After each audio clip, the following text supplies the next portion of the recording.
How is this going to help me lead the life that I want to live? We're going to value engineer the hell out of this.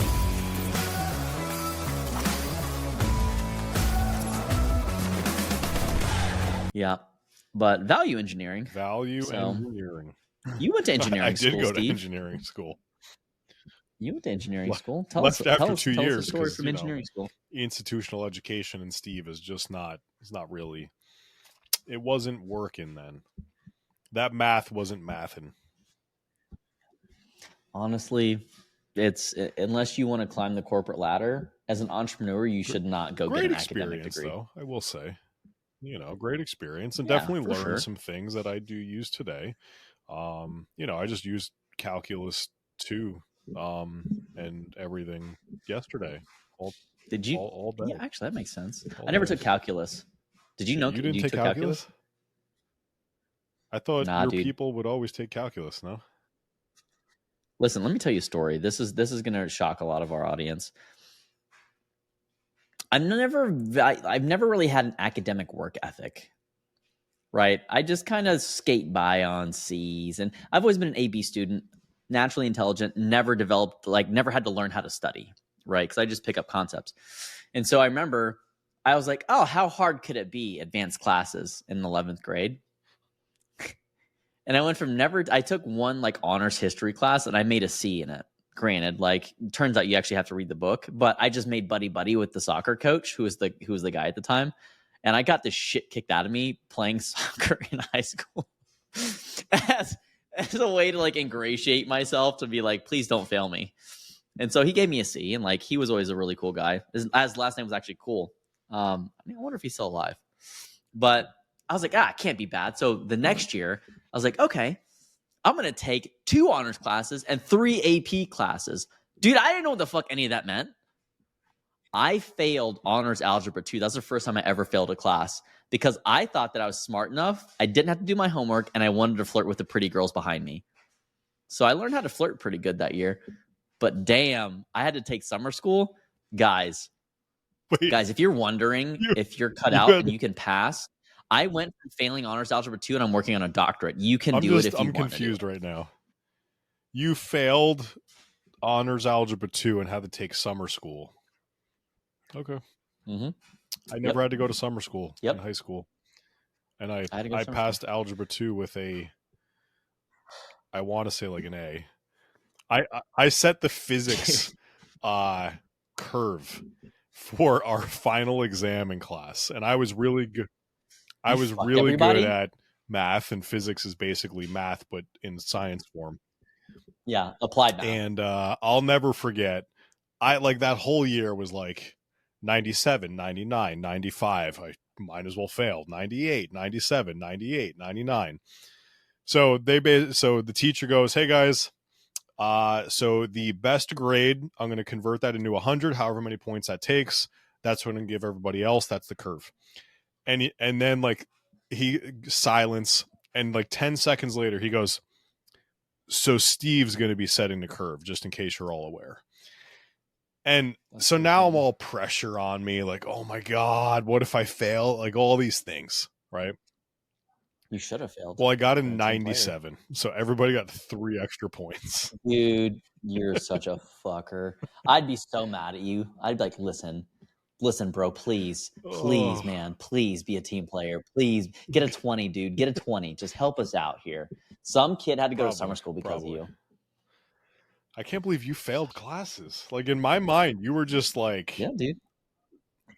Steve, my second semester in undergrad, I failed public speaking because you have to go to class. Turns out you have to show up. So I had a rough start to undergrad, actually. I almost failed English in my senior year because, and I got them on the technicality. And if you wonder where learning and understanding the detail and the letter of the law was born from, this is one of them. But I had English was one of those all right, high C, low B student, whatever. Mm-hmm. So, marking period, all that. I get through midway through the marking period, and you get the progress report sent home. And right about the same time was when I got my acceptance letter into college with my scholarship. So I'm like, all right, progress report, nothing says I'm at risk of failing. If nothing says you're at risk of failing, you can't fail that marking period. They literally can't fail you. Then I get, you're accepted into college. I'm like, well, I'm in college and I got a scholarship and I can't fail any classes. Do you want to know how much work I decided I wasn't going to do at that point forward? Well, I did bad enough in English in the half of one marking period that it drove my like C plus all the way down to like failing. She couldn't fail me. So she had to give me a 65 for the fourth marking period. So I still passed. But there was a week at, she's like, hey, I need you to do some of your, like, you didn't do anything. Like, you didn't try. Like, you didn't hand stuff in with blank pages with your name on it. Try. So I didn't fail anything in high school on a technicality. And then I went to college and I was like, well, it's way harder, to your point. You actually have to show up and do the work. And my first semester was, I got slaughtered. Slaughtered. It's a different skill set, honestly. And like, to be fair, I was definitely at the peak of my disordered eating at the time. And, you know, so there was, I think at one point I was training like 30 hours a week, not like personal training, but like myself. I would be that guy that'd be out there running with a ruck on my back with fucking Vivo Barefoot. So shout out to Vivo Barefoots for all the shin splints and busted fucking feet that they've delivered over the years. You guys are schmucks. They're good for you. Hopefully that lawsuit hurt. Strengthen your feet when you... Strengthen your feet. Yeah, you could go run a marathon in these things. It's great for butthole cancer. I'm like, your marketing department, man, you guys crushed till you didn't. Well, listen, till you didn't. Till you they had a really off. Good offer. The value of buying those barefoot sneakers made you buy them, and you were committed. They had a really good offer. Now, they were the epitome of not letting the truth get in the way of good marketing. But like, you know, you bought it, and that's really what a good offer, good value stack, value proposition is all about. So you see what I did there? I was able to, I reined us in really well of what we're supposed to be talking about today. Yeah. And then there's one point when I lost my virginity. I was like 18, I think, nearly 18. And this is me deviating away from topic real quick. I'm kidding. Go ahead and give us a thumbs up if you want to hear the story, though, and we might tell you in the future. Probably not, but maybe. But share some love. Let's just discuss the fact that you were 18. So, yeah, I was 18. I was a late bloomer. I mean, I'm celibate. I've never.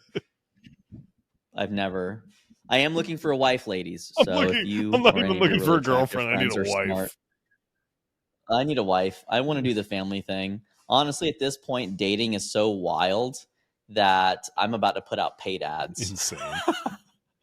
Fuck a dating app. I'm just going to be like, hi, my name's Andrew.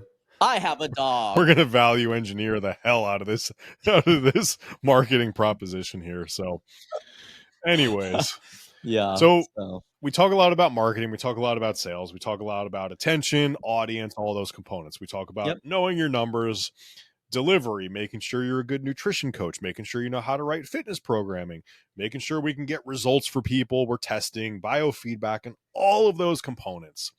But there is a really fun piece in my mind, but also a widely misunderstood piece that goes kind of neatly in the center between your marketing and into the sales process. And it really is building your offer.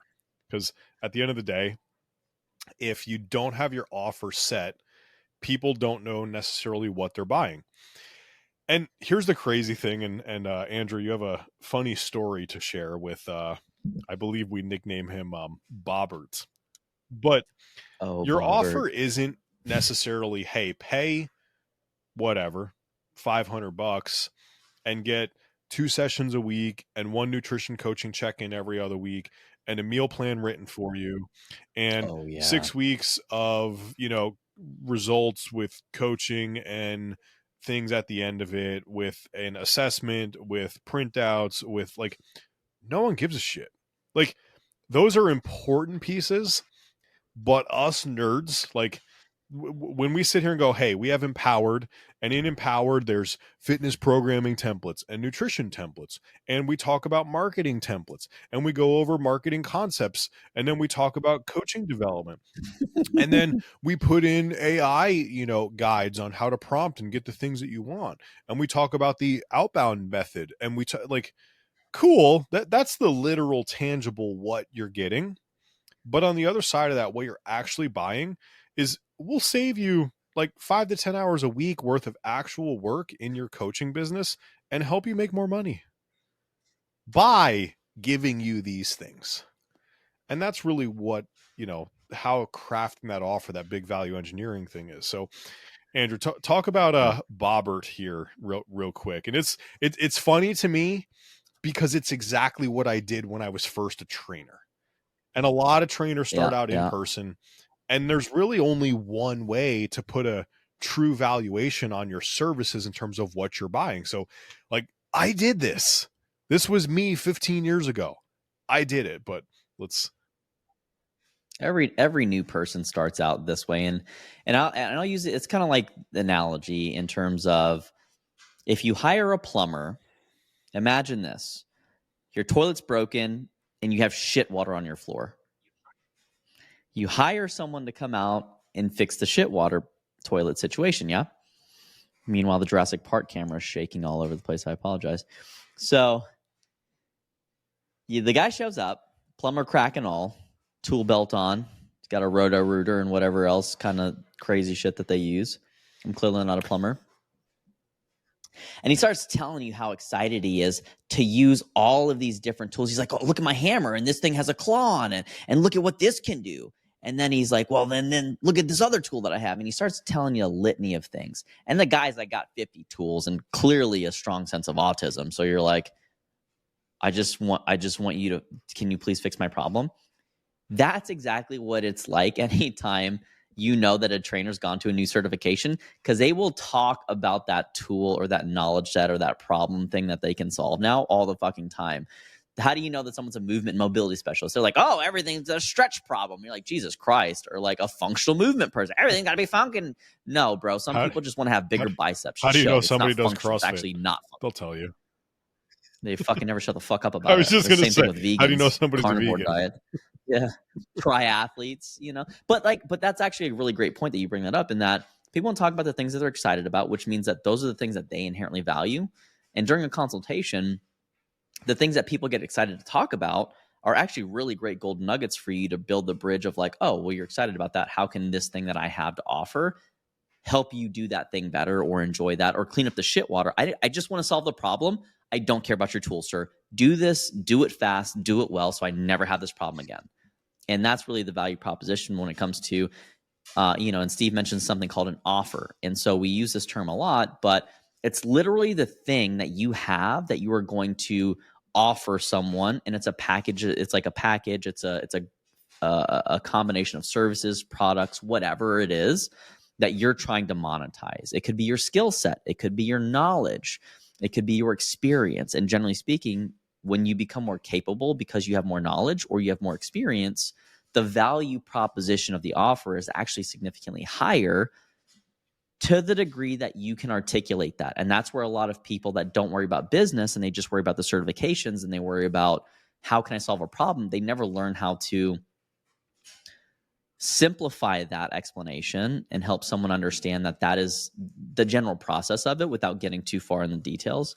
Just the same way that you don't care about what the plumber's tools are. So going back to Bobbert, right? I was having a conversation with a trainer who's mentoring at Lifetime probably about 2 weeks ago. And he's really excited. He's like, man, I'm going to solve the sales problem that I'm having. I have this. And he pulls up a little Canva document, right? So Bobbert is a lovely human, amazing, like decent trainer, right? One of those people that has he has a lot of initiative, a lot of drive. I would say probably poor business acumen, meaning he's never learned how to do the business thing. He's just kind of had a lot of opportunities and he's had enough tenacity to stick with it, which is very uncommon. Most people don't have that level of resilience. Like they'll try something, it won't work, and they're like, oh, this is not for me, or oh, it's bad leads, or oh, then they'll start blaming other things instead of looking at their processes. But Bobbert shows me this thing. He's like, man, having this trouble growing my business to 10K a month, I think this is going to be it. And he turns his iPad around and he shows me this graphic that he worked really hard on in Canva. Dude, he literally showed me all his plumbing tools. So anyway, so he shows me this Canva thing, and on it, it has like, you know, kind of a good, better, best thing on a red background with the biggest thing on there was $6,000, $8,000, $10,000. And I'm talking about like those numbers are literally 5 times the size of the things that list underneath it in terms of what you get for that amount. And underneath it, it's like, you're going to have 3 personal training sessions a week. You're going to have 1 nutrition coaching session per week. You're going to have a Pilates session per week. And all I can think about as I'm seeing this is A, who the fuck wants to spend $10,000 to do all that work? Like, you mean, what do you mean? It's $10,000 and it's not done for me? Like, I can't snap my fingers and get liposuction? Like, because liposuction is actually cheaper than $10,000 of training, by the way, in my head. And I'm like, I'd just go fucking get the surgery. Honestly, that sounds goddamn awful. I got to do all that hard shit. What? Nah, man, that's what it's going to cost me per month. Per month. Like, nobody's doing that. And so, you know, we have the conversation, and at the end of the day, he was selling people the process. He was selling people, this is what you're going to have to do. You're going to have to pay $10,000. Then you're going to have to show up. You're going to have to put the work in. But don't worry, I'm going to be there with you to do the work. And I'm like, I don't give a fuck if you're there or not. Just, I don't want to do the work. What's the fastest way for me to get the shit water cleaned up off the floor? And so when we think about like the nature of how we build value, all we see is that I'm going to take your money, I'm going to take your time, and you're going to have to work really hard.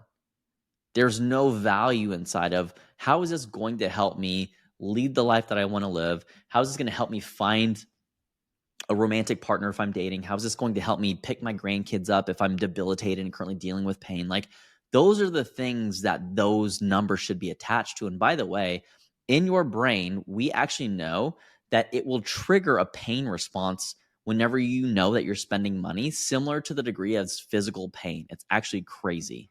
So this is why when you look at a lot of high-end menus, you'll see that it's just numbers. It's like 14.49 or 69.99. Like, there's no dollar sign. And it's usually small and it's off to the side. And usually the dish and the description are kind of obviously the main attractor inside of the visual. And so the last thing you want to do is say, hey, here's what I'm going to take from you. Here's what you're going to have to put into the equation versus like, here's what the dream state is. By the way, it's going to cost you this, right? So in terms of value engineering, like, don't start with proposing a product or solution without creating a significant amount of awareness around the pain. And we talked about this in a previous episode. Mike Milner was on a podcast episode recently as well, when he talked about client nurture. And the more you build the relationship, the more receptive people are going to be to your offer. And so those are really important things for you to walk people from unaware to problem aware. And that's really what you're doing in the consultation. They'll start looking for a solution. You just so happen to have a product, and that's eventually where people purchase. But going from not knowing this person to, hey, 10 grand, 3 times a week, we're going to meet for this, Pilates, nutrition coaching, you're going to do all this hard work and maybe you'll get there, like, pass. Yeah, and it's, so, you know, like the thing about it is people need to understand the process that they are buying to an extent. And when we do our training, the blueprint, we dedicate, I believe it's day 2, all around building the offer. And there are 3 P's that are a part of that, right? It's the promise, the process, and the price. Those components do need to go along with the offer. The promise is you're going to achieve XYZ goal within XYZ time frame, while being able to, without having to give up, while not having to do whatever the right framing for that person is, right? So, hey, you're going to lose 10 pounds in the next 2 months without having to give up your favorite foods. We see that all over the internet all the time. And the thing is, that by itself doesn't help push anybody over the line. That, in fact, should come after you're really talking about the actual offer that they're getting. The actual process, again, people need to understand. You need to make sure they're bought into, hey, we're going to meet 3 Mhm. times a week. We're going to go through our workouts. We're going to make sure we include some cardio work and mobility work and nutrition coaching and whatever the relevant things are for that person, or your unique kind of coaching Mhm. philosophy, or however your IP, however you describe that. So you will cover those things, but highlighting, hey, I'm going to eat up 9 hours of your time every week, and then you're going to have to meal prep for 3 hours a week. That's not really that fun. Like, it just doesn't, people aren't Mhm. down for that. And then the last component is, in order Mhm. for somebody to sign up for it, they obviously need to know the price. Like, those are relevant pieces. But when we think about building and what we Mhm. call it as the NBO, the no brainer offer, you actually lead with a lot of the outcomes that people are truly trying to get. And, if you're a really fun world to live in, and this is not a very realistic scenario, but I'll paint the picture where if you go out and between now and 6 weeks from now, the only thing you do is talk about making people lose weight by having better meal prep, you know, guides, whatever the thing. Mhm. That's the Mhm. only thing you talk about, nothing else. And Yeah. if somebody reaches out to you during those 6 weeks, right? Email, social media, paid, in person, the only thing you mention is meal prep guides and saving time and making it easy and protein goals. Well, how easy is it is how easy is it then to assume in 6 weeks, when you're actually talking to that person like, I want to buy, that they give some level of a shit around the meal prep stuff, because that's the only thing you've said. Right now, that's not Mhm. realistic. It's not how life works, but your offer is going to, on kind of high level, the initial conversations, flex a little bit based upon the micro problems and the personalities and the interactions you're having. So that Mhm. way it highlights it, because Andrew's pain point is not the same as my pain point, but both of us are trying to look really damn good, but we have different pain points. So as we go through this process, listen, I'm in a phase of you know, making sure I look good. It's not about longevity right now, Andrew.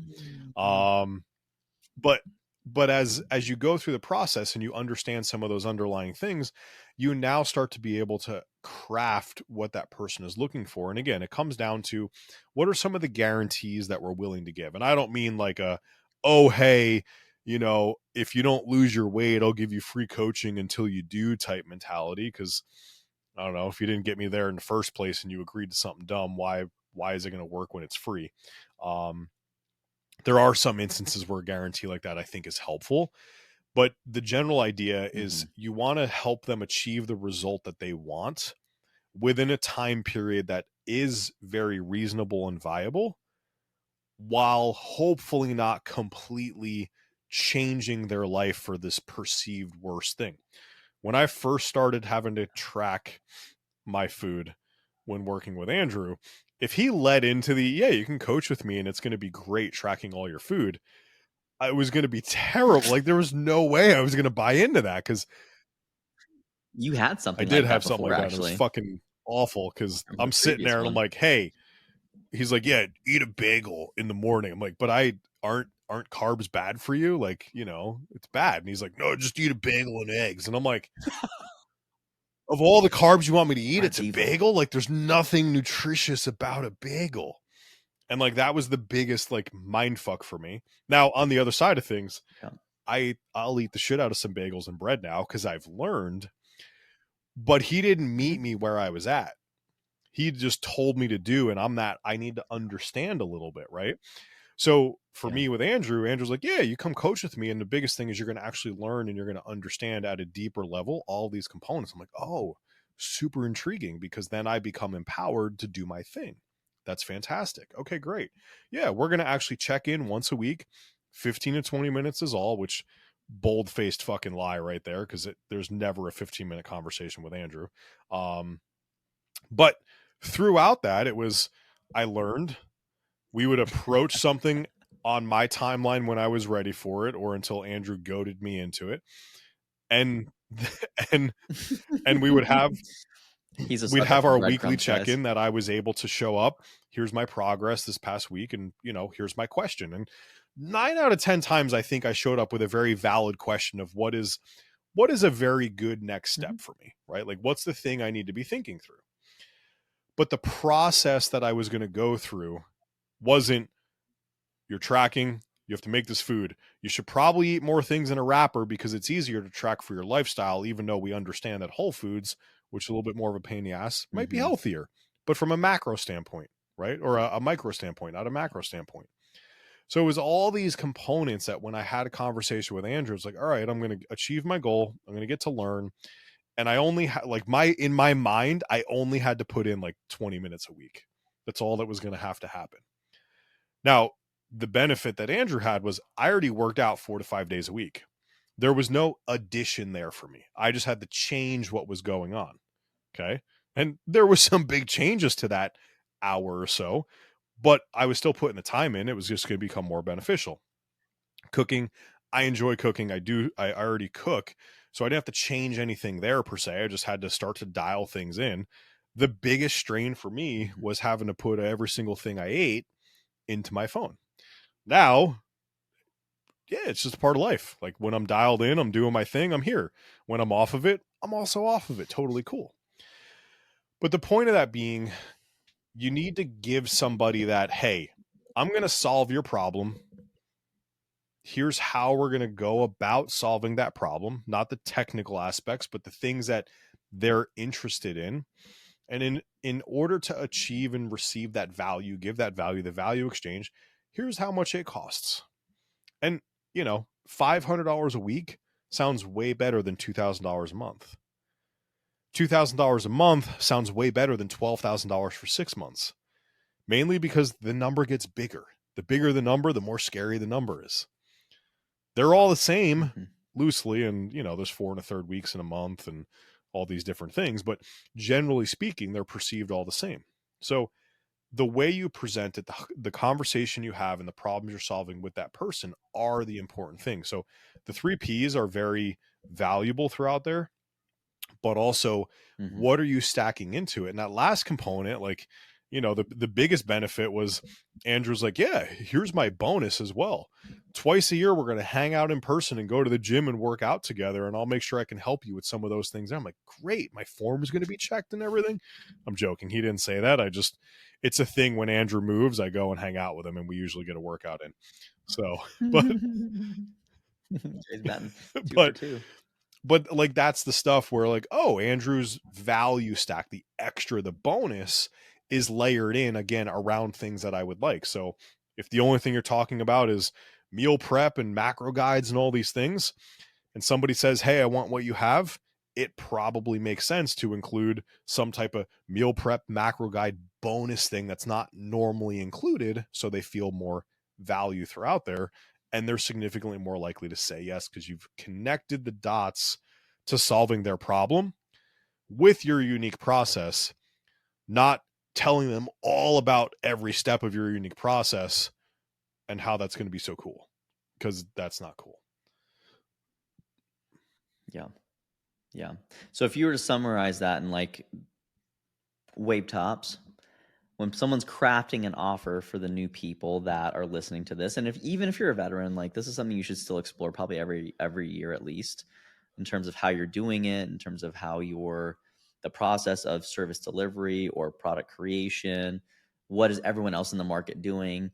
Because if you're not doing some of those comparisons, you're gonna get left behind. You're gonna be obsolete.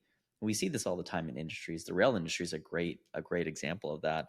They should have branded themselves as a transportation company in a transportation industry, but they didn't. And so that's why, while it still is, relatively used for more industrial stuff, it's definitely not as widely used by consumers. So if you were to craft that, what are the 3 quick steps? Yeah, so we obviously have those 3 Ps. Those are kind of the tactical, call it components that you want to make sure somebody gets on the other side of the actual like value and price presentation side. But when we think about the overarching theme, we care about clarity, we care about value, and we care about urgency. Those are going to be 3 big things. So clarity, again, it comes in the form of what does that client, what does that person understand? Not so much what are you telling them, right? At the end of the day, Mm-hmm. they Mm-hmm. need to be uber confident that your process is going to solve their problem, not that you have a great process. So that's going to be clarity. Value is it's just effectively the positioning of solving the problem versus what's going on in the Mm-hmm. rest of their world right now. Right now, you can, and there are some times where, oh, we're going to spend this time, you're going to get this thing, we're going to do whatever. But going in with the simple, oh, yeah, well, it's going to be 3 1-hour sessions a week and that's worth this. Like, now you're price competing. Like, it's very hard to go that road. So the value really comes off of, here is the entire suite of stuff you have access to, me, our coaching, the workouts, the whatever your thing is. And this is why we Mm-hmm. achieve results at such a high likelihood, right? Value comes from increasing the guarantee that they actually get the results, not the check boxes of things. And urgency is Yeah. just going to be Yeah. important, right? Most people have something that they care about in their future that you can tie down to and effectively get them to take action sooner than later. Don't create false urgency. Don't be one of those, I got 5 spots available, because guess what? The 6th person that calls you, you're going to say yes. Don't be a fucking liar. If anybody teaches you that shit, don't do it. Okay. But if you truly are like limiting at 5, cool, great urgency. Hey, we have this thing kicking off, this group, this challenge, this whatever, kicking off this Friday. Friday's the last day to register. As long as it's legit, amazing urgency. But also at the same point in time, hey, you've been waiting. Hey, you've spent 3 years yo-yo dieting. Hey, you've spent 4 years working out in the gym 5 days a week. All of these things are other ways to go ahead and put urgency of, stop, like, don't spend another 5 years doing what you've done and not being where you want to be. Start today. Like, no matter what, the time is going to be the time. The commitment is the commitment. Do you want to add on your Mm-hmm. indecision time to that as well? Or do you want to just get started? Oh, yeah, you know what? I want to get started. So those are going to be the themes that we think about. Clarity, value, urgency are things that you really want to layer in. Those 3 P's are the tactical components that have to be there, but making sure you structure and you have the conversation, again, meet them where they're at. It's so easy for us to be like, I remember going away for seminars and like learning something, and I'm like, this is the best thing ever. I'm a corrective Yeah, exercise exactly. specialist. Dude, when I got Okay, so you create when weak I got my clients. Cool. CES, like, everybody had an injury that I had to solve. Upper cross syndrome. Well, there it Everybody. is. You know how many people had lordosis after I took that class? Everyone. Everyone. Just it's just what Yeah. happens to us. We love the craft. Like, it's just the Yeah. thing. So, same thing as, again, I bring up Yeah. empowered, and for us it's, we help coaches make $135,000 a year while not having to work more than 30 hours a week. Okay? That's the value proposition that it is. It's $60. That's stupid cheap for what you're getting out of there. The way we do it is we save you hours every week and we solve your problems before you even know that they're your problems. Marketing, sales, coaching, development, results, all those things. Simple and easy. You're ready to buy it. It has nothing to do with, again, the checklist of all the things that are included. We tell you what those are when you buy it, but that's not why you're buying it. You're buying it to save time. You're buying it to make more money. You're buying it to make your life easier. You're buying it to solve a problem that you have. Mm-hmm. Yeah, I think it's really important that if we were just to distill this in the first principles is when you're trying to get someone to take an action, you have to understand what they need, and that means that you understand it and they understand it. And this is the third layer, is that they understand that you understand it. If they don't feel like you know what's going on or why it's relevant or how it's important, then they're not really going to trust you as much. But once you understand the need, then you have to understand what you do, which means that you can drill down or you can keep it pretty surface level. When people are asking, because at the end of the day, the work is the work. If someone wants to lose 50 pounds, they're probably going to need to lift and strength train. But they're going to need to do training for like 5 days a week, right? Now, that doesn't mean personal training. That means like going in, having a focused workout with specific intention behind it. They can either have that experience facilitated, which is the real need, if they don't know what a leg press is, or they don't know what a goblet squat is, or they don't know what a single arm TRX archer row is. Like those things that you need to implement into the work, like the work is the work. How likely are they to do it? How well can they do it? Are they going to stay injury free? Are you reducing risk while maintaining and building momentum? Like those are the realities of what it means to be in the health industry, is that everyone needs to do the work. How do they best execute that work? Is it supervised? Is it alone? Is it in a group? Is it as an individual? Right. And so those are the things that you're toggling behind.